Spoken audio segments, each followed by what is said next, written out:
Good morning, everyone. Happy Monday. Welcome back. It's almost April, but welcome back to Faith Family Focus. I am Faith Suggs, one of your co-hosts, former Duke Women's basketball graduate and current CEO and founder of Brand by Faith, a social media branding company dedicated to telling the stories of our clients. And this wonderful man next to me is my father, Schaefer Suggs, former NFL player with the New York Jets and the Cincinnati Bengals, and has also served as VP and on the executive board with the RPFPC, also known as NFLPA Chicago. Good morning, Dad. How are you? Good morning, Faith. What nice and sunny, but nice and cool here this morning.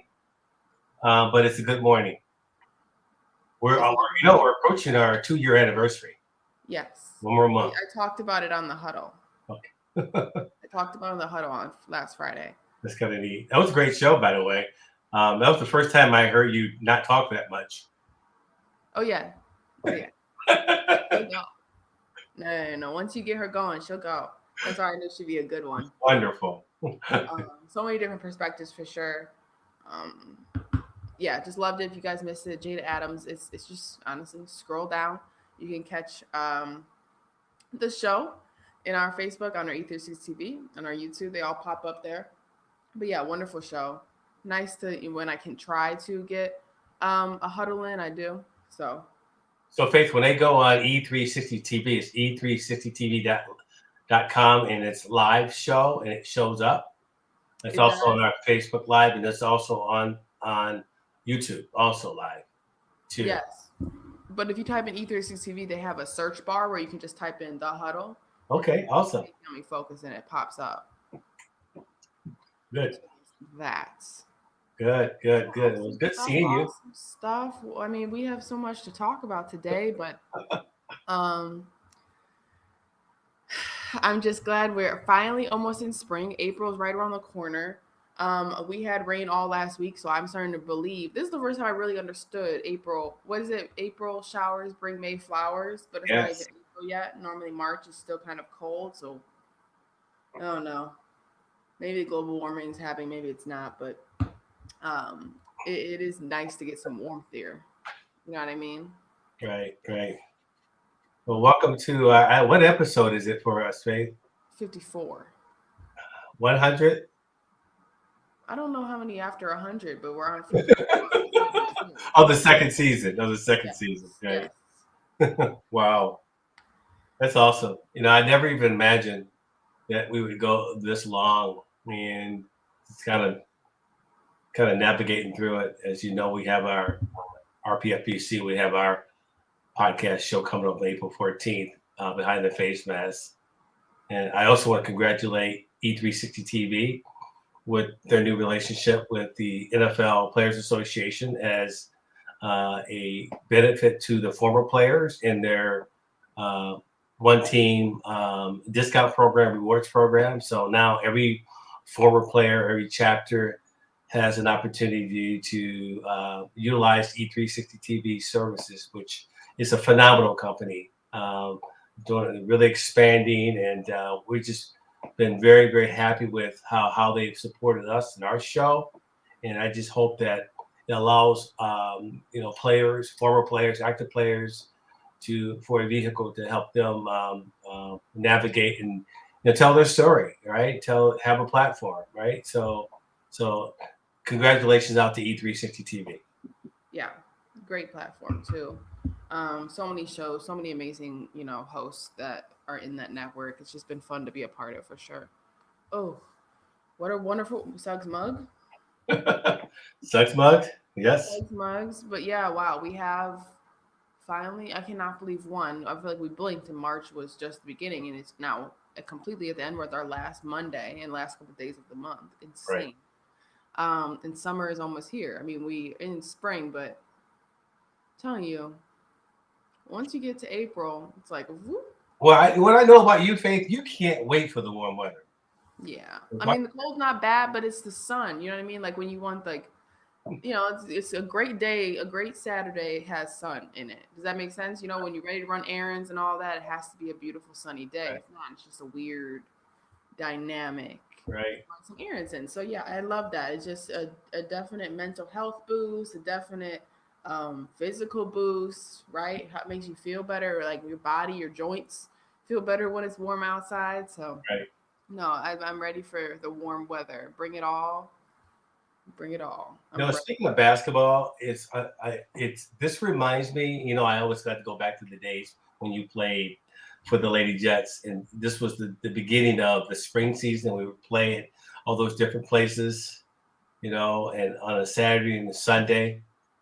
We just got done with the winter season and started doing the spring season. It reminded me going to all those different places to play. So, watching basketball this weekend, both on the women's side and the men's side, was just something that was just so wonderful, and it brought back a lot of memories, especially when you had a chance to play in the Sweet 16 with Duke. It just brought back a lot of memories, and to see how this unfolded with Duke and North Carolina ended up in the Final Four, it's going to be epic. Yeah. I like to use that word. Yeah. Well, I mean, the Final Four every year is somehow some sort of cinematic, greatness. Right? They set it up that way. Right. Um, this year is interesting. I think this is the first time we've really seen it this way, where it's like four historic programs are in the Final Yeah. Four on the men's side. Mm-hmm. Obviously on the women's side, Stanford just beat who was that team they just beat? Texas. They beat Texas last night in a close one, and then obviously South Carolina beat Creighton. So they're the first on the women's side into the Final Four. We have two more games to watch, but I mean, the first time in the men's side we have really seen in a long time four blue bloods: Villanova, Kansas, Duke, UNC, in it, right? Giving us exactly what a blind person could pick, You right? know So how many people hate the word blue blood? They hate the fact that there's four blue bloods in the Final Four. I mentioned that to your uncle, and he just mumbled. I mean, I asked him how many Big Ten teams were in the Final Four, how and many made it to the Elite Eight? in the Elite Eight, and so he was. I can't really repeat what he said, but it wasn't. Well, let's discuss on what happened to Gonzaga, because that's the fastest team in the nation according to sports media, and they played Arkansas, and Arkansas just looked like, what is fast? Well, Define fast. they had me scared. I mean, they had. I mean, I think Charles picked Arkansas. I mean, the way they played against Gonzaga, um, I was concerned about how fast and how physical they were, and Yeah. and the way Duke just dominated them. I thought they just dominated them because Duke has so many different weapons, and they're playing better each week. So I don't know if you want to go there yet, but No, we can definitely. I want to say this is many had Gonzaga winning and going to the Final Four. I say this several times. I've said it on the last two shows on how we've analyzed this, tournament. I kept saying I don't know if Gonzaga is going to make it to the Final Four. I do not know if Gonzaga is you going to did say that. because your strength of schedule. While they kept saying Gonzaga has the hardest non-conference schedule, true, but you don't play non-conference from end of December, January, February, March, right? So you're playing a different level of competition than you're going to see in the tournament for 3 months leading up to the tournament. Right. Right? So Gonzaga saw Duke in what, November? So December, right? So a team like Arkansas, who plays in the SEC, which at the end of the day is a more dominating conference than the what is it, the West, the WAC? The whack. The WAC. In the WAC, I mean, when you talk about preparation, right? So I know Gonzaga's fast. We're a really great fast team on the pass, right? I don't think on the dribble. I don't think they're faster than Yeah, Kansas. they move the ball really well. Mm-hmm. Um, but what I say, it's just different, right? So you look at Arkansas; those kids were playing so hard. They're so athletic. They were so fast. Like, they really didn't have a process to how they ran their plays or anything like that. There wasn't some like basketball offensive genius going on, but they just were there at every ball. They were at every rebound. They were at, what I Right. mean? They stopped every fast break. So it's not surprising at all that happened. I had been saying it. So there you go. Gonzaga knocked out. Boom. So 1 minute on the Big Ten and validating what we both talked about the last couple of weeks. And I mean, Purdue gets. I mean, I mean, I St. Peter's. I think they struggled because they got off to a bad start and they had to come from behind. But they played a pretty good team, a pretty dominant team. But what they did to Purdue and what they did to Kentucky was in the Murray State was just amazing. But I don't want to beat up the Big Ten any more than what they've already done. But the fact that they had 9 teams in the tournament, we need to look at that.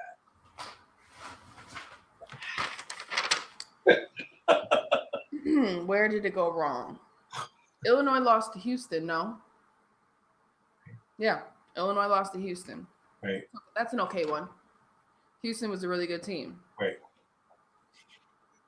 Michigan probably had the best showing, I felt. Michigan had the best showing out of all of them. Iowa, we knew how that was going to go. We knew how that was going to go. Like, the SEC, the Big 12, the ACC, the A10, who else was represented? The WAC, the Pac-12. If you take all the other Power 5 conferences other than the Big 10, ACC is known for up and down play, lean, lanky guard, lean, lanky post, right? Their 4-man normally is a 3-guard. Big 12, long, lanky, strong, athletic, hard-working post players, right? The Pac-12, post players that are playing like Timmy, right? Like, from Gonzaga. If he could play in the Pac-12, right? They extend the floor, they're past the 3-point line. It's hard to guard. I mean, it makes all they have to do is go 4 out, 1 in. It's hard to guard, right? That's the Pac-12. Right.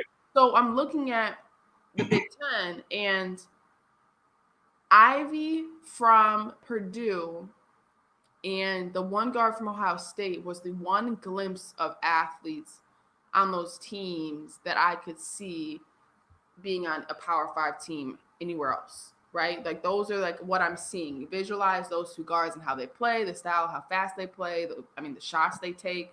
But it's unfortunate because that style of play is a minority within the Big 10. And here's the thing about that is, why should it not be, right? Like, the Big 10, every single school values possessions. They value the strong up and down big man, right?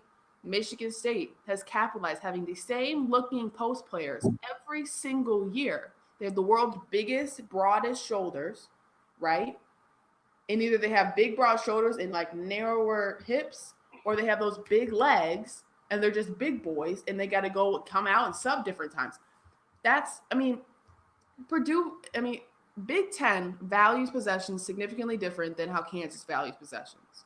Kansas would rather do secondary offense, which is immediately out of transition into maybe a down screen, or other side of the court down screen into a shot right away. We're coming back on defense, right? Duke is the same way, right? Villanova, we have seen how Villanova runs their transition offenses. They come in, guard can immediately dribble into the post and decide if he wants to back down or score. That's the play, right? So they value the possessions different. They value when you shoot the ball on the shot clock, right? While somewhere between 15 and 20, the Big 10 understands and values, and not every team does this, and I'm sure but 20 and up is considered a good possession because they had the ball the longest. But that's hard to do against teams who run a completely different style of offense. Not only that, Faith, but their defense forces you into chaos. The defense forces you to do things out of your routine, out of your normal tempo. Right. Look at Arkansas and how they got Gonzaga. Well, that's what St. Peter's did too. They got teams out of their offense.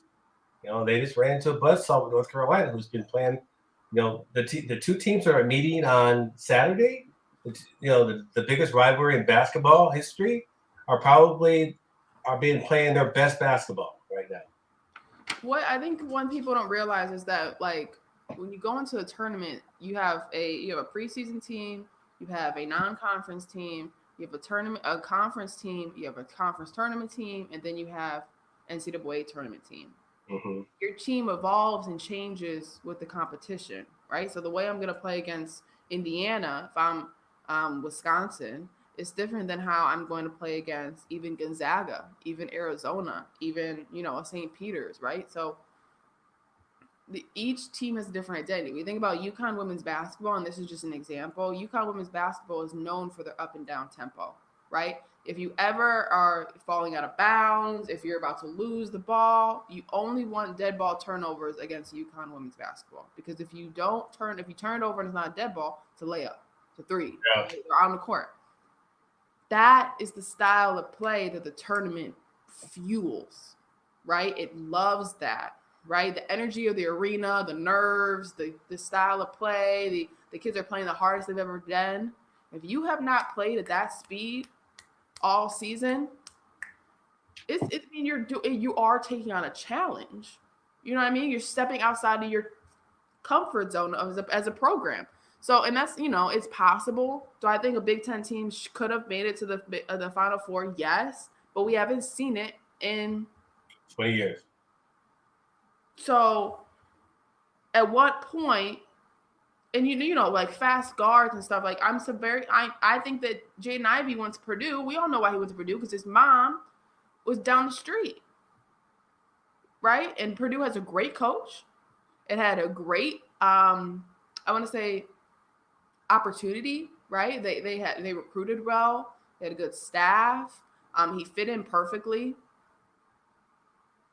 But Jaden Ivey, if he had gone and played at, say, a Notre Dame, different story.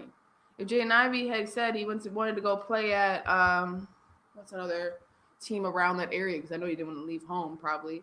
But you know what I'm saying? Like, his style of play transcends conferences. When you take the time to run possessions in tournament games like this, you better execute on every single one of those possessions. Yeah, and that's what happened to St. Peter's. They tried to control, because again, their offenses, just like the Big Ten, their offense depended very dependent on possessions, and also rattling the. Big Ten has a physicality about it, and so they have the that's the thing. The Big Ten has the physicality, but here's the thing we're starting to see. The SEC is physical now, right? The Big 12 is getting physical. You look at those Baylor post players. You look at, they play hard. Now they're not as, and here's the issue we struggle with is, does physicality just mean girth, like big, right? Yeah. Or is physicality your willingness to make contact with people, right? Finish with contact, set hard screens, get on the floor. That, right? And so now, I mean, isn't everybody doing that now? Right? So that's the trend. Find ways every single year to make yourself stand out. And I wish I had a number so I could, because this is a really interesting thought to me. How many athletes are leaving the Big Ten to transfer to other Power 5 or other schools, right? That start at the Big Ten and want to finish somewhere else. Well, the kid from the guard from with the beard at North Carolina, was it Oklahoma? Was it Oklahoma? Okay, gotcha. Okay, right. So not Big Ten. Right. He's not a big. I mean, because of his hair, I'm sure you could think he'd go to a Big Ten or Gonzaga, but no. So yeah, that's my only thing about the Big Ten. I just think that in today's age, you have to find a way to make your team stand out in some sort of way. Their identity has to be different than the identity of other teams. And that was my biggest thing about this Duke team is I don't know what the identity is, right? So, when they won the 2015 championship, they had 5 freshmen that were dominating, top 5 freshmen in the nation, right? All this stuff, that was their identity. It was the one and done era, right? And people were afraid of that, right? This was still like, oh, wow, you have every single kid on the top 10, top 25, right? But now I'm looking at them and I'm like, what is the identity here? And but I see that happening, though, Faith. I see that evolving. That's what I'm saying. I'm starting to see it happen. Okay. I'm starting to see it happen. Right. Baylor plays hard. They just play hard. Kansas is fast. Like, people need to be scared of Kansas. I have Kansas winning it all. It's right here. I have Kansas winning it all. I'm looking at my. I cannot believe you're not going for Duke.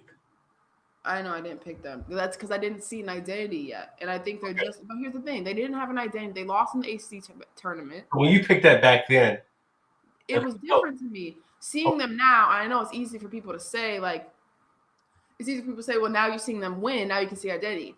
okay. Kind of, and not really. You know what I mean? I'm seeing them win now in a way where they're closing out games instead of just winning.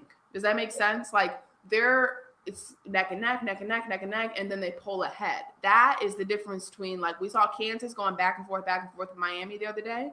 Now they're going ahead. So I don't know. Well, this is the first game with Duke.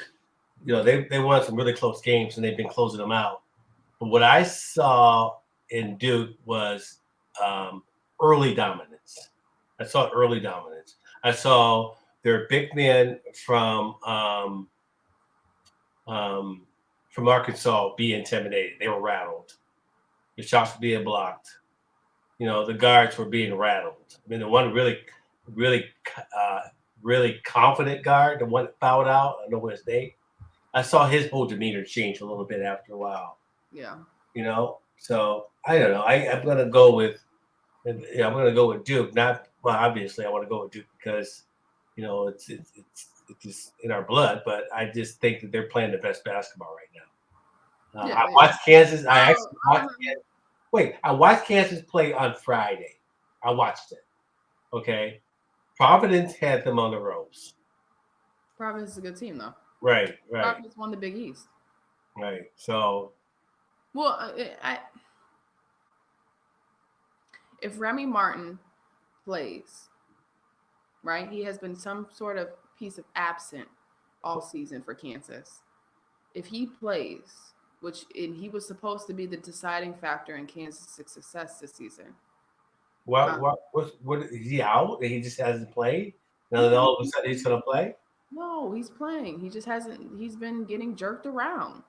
Either he doesn't fit into the system, either they don't know how to play him. But in the last 3 games, it's been like, oh, we've been doing this all along, and he's scoring, right? So I don't know what they were trying to do there. But if he plays how he's capable of playing, Kansas will win it all. But, and I want Duke to win, I really do. You know what's hard about seeing Duke lose, and I didn't see this happen to Kansas really. When Kansas lost, they lost to like Big 12 teams, which everyone knows the Big 12 dominated this year in across conferences. Duke lost to Virginia Tech twice. They lost to Carolina, who's good. When I see them lose, you could tell that youth was a factor. Yeah. So that's why I'm said when they're starting to close out games, it's like, okay, we're closing out games. We're starting to grow. You know what I mean? Sometimes that's what needs to happen. But I do not know if they have to play Kansas in the championship. I could see them winning. I also could see them losing. You know what I'm saying? Like, you could see both ways because you've seen that. What I've seen is something that I admire. I thought Coach K has always been a great coach. Right. He is really showing how he is a great coach because he's giving these young players confidence. I mean, he's coaching them differently. He's praising them. He's still coaching them hard, but you can see their confidence grow because of the way he's been letting them play. Letting them make decisions about going from zone to man. Well, this time of the year is not time for that. Does that make sense? It's not time for degrading. It's not time for breaking confidence. It's not time for that. It's time for just encouragement, freedom, fun. That's what the tournament is all about. Because if you restrict them during this time period, one, they won't enjoy the experience, right? Which I've heard from people who've played in the tournament, right? We played very free when we were in the tournament, because that you want them to be as free and as happy as they possibly can, because it's better when they're having fun, right?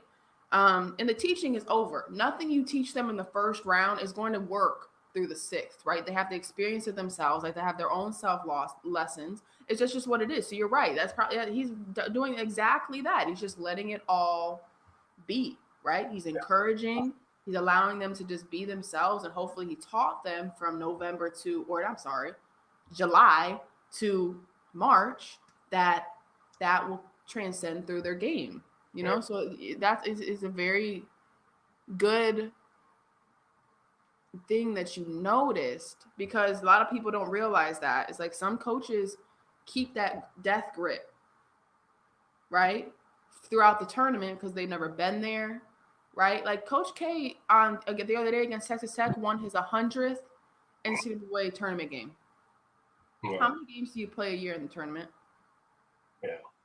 No. How many games do you play a year in the tournament? 6 if you win the national championship.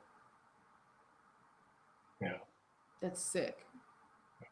Do you know what I mean? Like, that's amazing. It's like it's a whole different season. Right. And that's why I think that this is the craziest, because the youngest coach, right, the most inexperienced head coach in the Final Four is Hubert Davis. And Hubert Davis has been on UNC's staff for over a decade. Yeah, almost 10 years. Right? So it's like this is one of the craziest Final Fours we're going to see because these teams are prepared. Yeah, they are prepared. If Texas Tech jumped in the Final Four, people would be like, If St. Peter's jumped in the Final Four, they were like, we're just happy to have them there. Do you know what I mean? Good morning. But, I mean, this is the scariest Final Four there is. And you know what? It kind of relates to how the women do it every year. The women always have normally they always have 4 big girls, I'll say. Right? You got South Carolina, Dawn Staley's been there. Gino Auriemma, he has a monopoly on the Final Four. Yeah. Monopoly. Right? If Tennessee was in it years ago, monopoly, right? It's just Notre Dame, monopoly. So if NC State, I believe, wins tonight, this will be the first time they are back in the Final Four since Kay Yow. Yeah. You know, Kay Yow is like one of the most legendary NC State coaches of all time. She's why we wear pink. Right. Right? So the men normally have something that throws a dent in the cards, right? We have a Cinderella team here. We have a sleeper, you know what I mean? A sleeper that sneaks in, right? Texas Tech a couple years ago. This year, if someone was like, it's going to be Villanova and Duke, it's going to be Kansas and UNC, it's going to be, I would be like, I think that every single one of those matchups have a fine and even percentage of happening. Right. Well, we know it's going to be blue. Plays Jay Wright, coaches against Jay Wright. Hubert Davis is coaching against Mike Krzyzewski. Yeah. You can see Mike Krzyzewski versus Bill Self again. We already saw them play this year. Duke won. No, Duke. Yeah, Duke beat Kansas. Mm-hmm. It was in New York. Interesting. It was in New York. But you know what's interesting? St. Pete beat 2 teams that beat North Carolina. The 2 teams couldn't beat UNC. They couldn't It doesn't matter. But you want to know something that UNC, a Duke, a Kansas, a Villanova, a Gonzaga, you know what they have? A deep bench. Right, that's true. Bench, and I so believe in St. Peter's kids. They've had amazing careers probably, but I know that level. I coach that level. UNC's bench in practice, they did pick up, is still significantly more highly recruited, right, than St. Peter's. But you know what they said on TV, Faith? That these guards knew the guards. The guards from North Carolina knew those guards. Because North Carolina normally recruits up northeast. Right, exactly. Right. And St. Peter's is in Jersey. Yeah. Right. It's not a surprise at all. I believe RJ Davis. The last group of guards, I think Marcus Page was Iowa, Joel Berry was Florida, but since then, Cole Anthony, RJ Davis, that group, they've started with the Northeast more and more and more. Right. So it's not a surprise at all. They're connected. All these kids probably played against each other before in AAU anyways. And right. That's why. Yeah, and the comment was made, there's a reason I went to North Carolina and you went to St. Pete. So now we're going to show you why that's the case. So that was the conversation. You know, Shane said something like this the other day. It was genius because I think in their Elite 8 run when he was at GA, they had to play UMBC. And this was after UMBC had upset Virginia. This is after they had What's upset. UMBC, Faith? You remember the UMBC?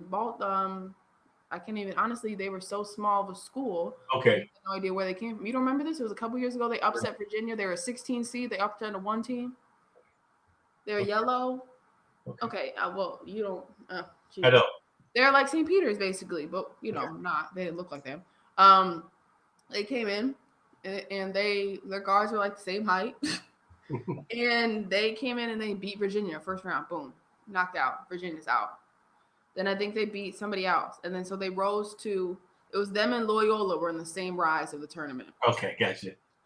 They played Kansas State, and the conversation was basketball and fanmanship is somewhat like a mob, right? We always gather around the Cinderella. We want the Cinderella team to be successful. We want them to make it to the national championship. So if that means we have to root against Kentucky, if that means we have to root against Murray State, if that means we have to root against Purdue, we're going to do it because we want St. Peter's, our Cinderella team, to make it to the national championship. And that's why teams like that continue to win, because the entire arena really wants them to win, right? And everywhere they go, and the mass media, and do you know the kid with the mustache made a $455,000 NIL deal? I know. You know what I'm trying to say? Like, that's why those teams rise, because all you need, he said it perfectly, all you need to do is win one game at a time. You will never see that team ever again. Right. All you have to do is wake up and play Kentucky one time. One time. You just have to play them one time and win. They did it. And they did it. If you can, you know what I'm saying? If you can get your mindset around that, right? No one probably was even tuned into the game. Think about that. So it's like, it's the teams like that, right? Who else was like floating? We didn't really have a lot of floaters this year. St. Peter's. What was it? St. Peter's was it. The only other one that was Loyola, and they left early. Yeah. Well, they did the best they could. They just had a new coach who's 32. 32. Head coach at Loyola is 32.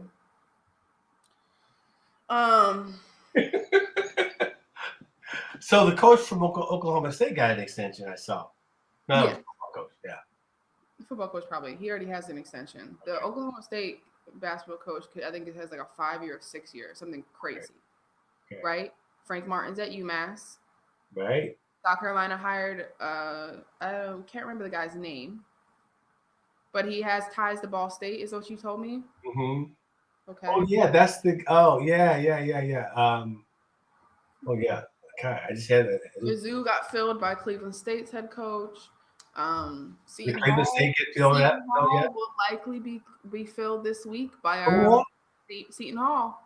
Might be filled this week by the St. Peter's coach. Yeah, I'm pretty certain of that. On the women's side, the UCF head coach now has taken Georgia.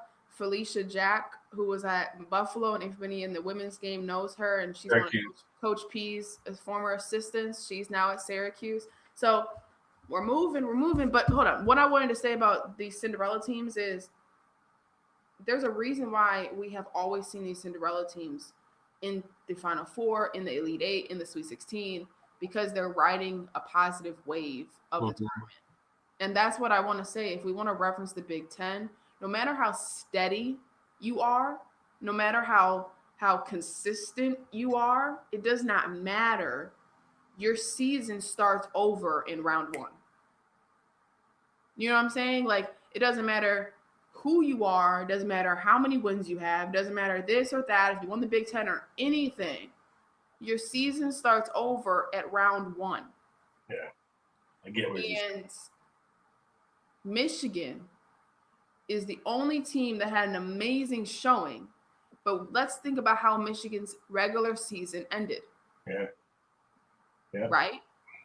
Did you think that inspired them? Either it inspired them. They also upset Ohio State at Ohio State. Right? I think that Michigan was like this, and they were one of the only teams I could think of in the Big Ten that were consistently inconsistent, right? And so they maybe that reset, they finally were coming up on their high of the season. Yeah. It does not matter how steady you are in the regular season. It does not matter what your conversion is on offense. It does not matter how low points you give up on defense. If you are not able to adjust all of those great things to the faster and different style teams that you're about to see in round 1 through 6, you're going to lose. Yeah. That's just what it is. Teams who do that, and it's not just the Big Ten, it's just consistently we see Big Ten teams be in this great space ending the regular season and then jumping into the tournament season, and it's like, what the heck, you know? So okay, so you have Kansas winning. You had Kansas. I want Duke to win it all. Okay. I want Duke to win it all. Okay. Do I think the NCAA wants Duke to win it all? Yes. Do I think NCAA will cheat to make that happen? Yes. No question. Faith Suggs. Dude, tell me this. Was Arkansas really supposed to beat Gonzaga? No. Well, they beat last 3 fouls on Chet, what's his name, really fouls. No. I hate to break people's belief in the NCAA. I really do. Well, I do believe you never put yourself in a situation at the end of the game where calls will dictate the game. Ever. You're telling me all I have to do is call 3 fouls and you'll pay me $25,000, you'll give me a raise, or you'll put me on to bigger jobs, or if you put me on the Gonzaga game, I can do the national championship game? Dad, basketball is entertainment.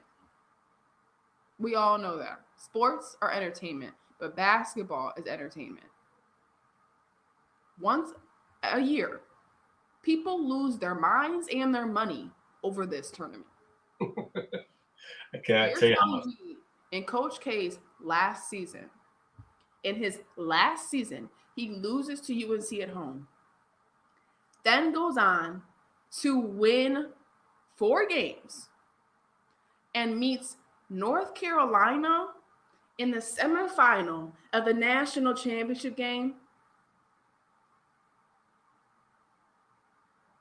Yeah. You're telling me. Now, is Duke a great team? Yes. Could Duke have done it without the help? 100%. They definitely won that Texas Tech game, grinded it out. But just know, there's some evil at work amongst the NCAA. We all know that. Because the fact that we're getting a UNC Duke at Coach K's final four, come on, man. That's entertainment. That's TV. That's great basketball. We needed that. We needed that. We needed Duke UNC to play again. We needed that. Think about this. They're about to see a level of viewership on Saturday that they have never seen. New Orleans is about to be shenanigans. I'm going to have to bring my pepper spray. Because I wish a Tar Heel would try me. Tar Heel. Oh, my goodness. But do you know what I'm saying? Like, this is epic. This is something that, it's so perfect that you're like, wait a minute. Is this going to be really the Hatfields and McCoys? Really? that rivalry? Because people don't really understand. That rivalry. You lived it. I mean, people. When you're in it, it's really not that bad, I promise. When you're playing in it, you don't notice. But when we become alums, it becomes like, after the Duke UNC game at Cameron, I don't know if you noticed, but like, it was the high five line was not as respectful as it normally is. Some handshakes weren't had. Same to how it was at UNC. And so some phone calls, I had to pass phone numbers along. Some phone calls had to be made. This rivalry, like, they beat Coach K out of Coach K's court at home. So tell people how close your schools are together. 15-minute drive. 15-minute drive. Mm-hmm. Completely different cultures. 501. 15. You've been there, Dad. I know, but I've never been to Chapel Hill, the You stadium. drove through it. I drove through it, but we actually had lunch there. We had dinner there in Chapel Hill. I don't remember that. I just remember. Well, anyways, it's not obviously. It's more of a city. Yeah, Um, yeah, it is. Campus is the city, kind of. Completely different environment, but that rivalry is, like I say, and you just brought some, for viewers who don't really understand it, the viewership is going to be probably, because even that game during the season, it's like the game. You know how we always saw Tennessee UConn every Right. single year in the Final Four, when it was Candace Parker, when it was Breanna Stewart, when it was Diana Taurasi, when it was Tina like, amplify that times 15, times 20, right? Like, It goes back to the curses late on there. the women's side, we have consistently got great basketball games in the Final Four. We saw Tennessee UConn, we saw Notre Dame UConn, Right. South Carolina UConn, South Carolina Notre Dame. We've seen. But they have history, Faith, and that's why this one has history. It has more history. Don't say Pat Summitt and Gina Auriemma don't have history. Right. She's one of the winningest coaches of all time. Yeah. But what I'm saying is the women's side consistently gives us a story. They consistently give us consistency, right? The men's side, we never have 4 blue bloods, right? This is TV. Come on, man. Come on. Gonzaga lost to Arkansas. Look what Duke did to Arkansas. I know. If Gonzaga and Duke would have played in the Elite Eight, it would have been a different game than how Arkansas gave Duke a game.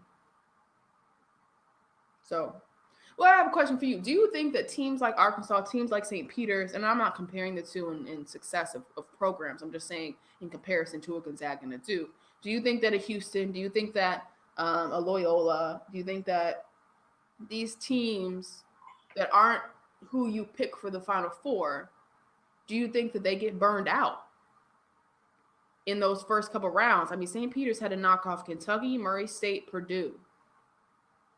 You know what, Faith? You have a good point there. It's almost like when the Patriots are in the Super Bowl and they're playing against a team that hasn't been in the Super Bowl for a while, ever. Yep. When you've been there, we have a tradition of being there a lot, you've been there before versus a team that hasn't been there. I think it's an impact on a team that hasn't been there. I mean, because it's the whole. And I've never been in a game at that level. I mean, I played professional football, but I've never been in a game with that much on the line. A playoff game, a Super Bowl game that was that much on since high school when I was. Right. But it's a different vibe. It's a different pressure. That if you have not been there before, if your institution, your basketball history has not been there before, Duke has been there before, Kentucky has been there before, Kansas has been there before, Villanova has been there before. That's why this is one there. Do you know what I'm saying? Like, yes. I agree completely with you. I think that I'm trying to go back to my first year in the tournament, my sophomore year. It was like this is supposed to be the norm, right? You're supposed to be in the tournament. I don't think, like, when I talked to Shane's first time ever not being in the tournament was this year, not last year, COVID, right? So that's the norm of programs like that to success. So when you are a St. Peter's, you have seniors who've never played in an NCAA tournament, nor probably even got out of their conference tournaments. Right. So it's like they're doing something that's a complete emotional and physical high. But also, people don't tell you, but the 6 games in a row tournament time is a grind. You do not practice. Right. You play a hard game for 40 minutes up and down, right? And then you have to ice tub, and immediately that evening, watch film on the next team. Or in this case, they got to travel to the next destination. If you go from the Sweet 16 to the Elite Eight, Elite Eight to the Final Four. The same site. What's that? The Sweet 16. The first 2 rounds are in the same site. Oh, okay, gotcha. Okay. So 16 and 8 were the same spot. Right. So my sophomore year, we were at Duke for the first round. My second year, we were at Georgia and Athens for round 1 and round 2, and then we flew We went home to Durham, then 3 days, and we flew to Connecticut to play UConn, and then Sweet 16 Elite Eight. So you have time in between. But I'm saying your body, you have 2 back-to-back games basically each round. Right. So if I'm St. Peter's, let's talk about they didn't have even enough money to fly their cheerleading team out for the Sweet 16. But they got there. They got there. Someone funded it. If they don't have the budget for that, and I'm not trying to say anything about this, but when I coached I was with LIU, I saw the resources for strength and conditioning. I saw the resource. There is no nutrition. There is no training table. There's no training table, right? So that tells you how amazing. They ride a high. They rode the high of the tournament. That's the beauty of tournament season. You can do anything. You can do anything. Right. You can do anything as long as you stay positive and just play hard, right? Like you can't at all doubt or think that you don't belong there. You can't at all think that, this team is too good for us to beat. You can't afford that because they are. Right. So no, that's just the thing is it's amazing that, and I think that we have never, have we ever seen a Cinderella team make it to the Final Four? We haven't. In the last decade, I should say. I don't think so. Loyola was the closest. Loyola was the closest. That was it. Yeah. Come on, 6 games. We say 6 games, but 6 games is like, these are the hardest 6th grade games you will ever have because every single game is close. Right. So St. Peter's is the only Cinderella team that has ever made it to the Elite Eight. The only one that ever made it to the Elite Eight. So that tells you how difficult that is. It's hard. There's no way. It's all entertainment. It's entertainment. They brought in viewership. Duke is bringing in viewership. Kansas is bringing in viewership. Villanova. Look. Right. I'm thinking myself. Villanova has the East. Kansas has the Midwest. Duke has the Northeast and Southeast, I should say. Northeast. North. But you know what? The alumni are all rivalry. That rivalry. See, Duke in North Carolina got fans all over the world. Well, that's not true. UNC. So Michael Jordan fans are UNC fans. Right. In the state of North Carolina, there's more North Carolina fans than there are Duke fans because that's a state school. Mm-hmm. But nationally and internationally, there's more Duke fans than there are North Carolina fans. But there's a lot more Duke haters than there are Duke fans. Right, I know. But no, this is entertainment. But don't sleep on Villanova. Villanova, this is probably not the best Villanova team they've had. The kid got hurt too. He tore his Achilles tendon. I think he tore his Achilles. We saw it happen. You can see it. Bad. Yeah. But they're gonna write. They're well coached. They're well coached. I mean, they're actually. He's a phenomenal coach. They say he's the next one. Yeah. They say he's the next one. Bill Self has a lifelong deal. So we will see Bill Self for maybe 10 more years. Yeah, he's not that old, is he? Bill Self is still pretty. His kids are all in their 20s. So yeah. He might be a little older than you think, though. Yeah, I just really enjoyed the opportunity to watch him coach under the circumstances that he was under, and how he handled himself was pretty amazing. Yeah. So forgetting about him, but this tournament, and I'm very interested to see how the women's pans out. I have Stanford winning it all, but this is the first year we're looking at a Final Four that is like, wow, this is going to be 4-2. You think Michigan is going to win? Yeah. Who will they play? I can't. Michigan women is playing who? I just had it up here. That's their first ever elite. She's been there forever. Michigan women's basketball plays Louisville. Oh, yeah, okay. Oh. Well, Louisville beat them by 22 early in the season. It's your Big Ten. Yeah. Well, but I like her. She's great. Everybody likes her. Yeah. Nobody likes her. Yeah, she's a good coach. So we'll see, Faith. Great show.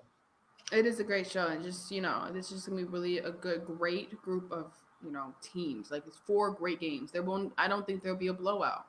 No. I don't think there'll be a blowout, and it's amazing. Villanova and Kansas, well matched. Duke, UNC, entertainmentally, well matched, right? So it's gonna be wonderful, wonderful, wonderful, wonderful, wonderful. But everyone, thank you so much for joining us today. Of course, on Faith Family Focus. We really appreciate you stopping by. We love, love, love, love our fans, and talking about March Madness is our favorite pick. So then again, thank you again to, of course, Facebook, YouTube, Roku, Apple TV, and of course E360 TV out of Phoenix, Arizona. Again, this is Faith Family Focus, where we use our faith as a vehicle to help heal and sustain others and shape their own family core. And of course, our logo. Absolutely. Let's go that guy. Let's go that faith. Everyone have a wonderful Monday. We'll see you guys soon.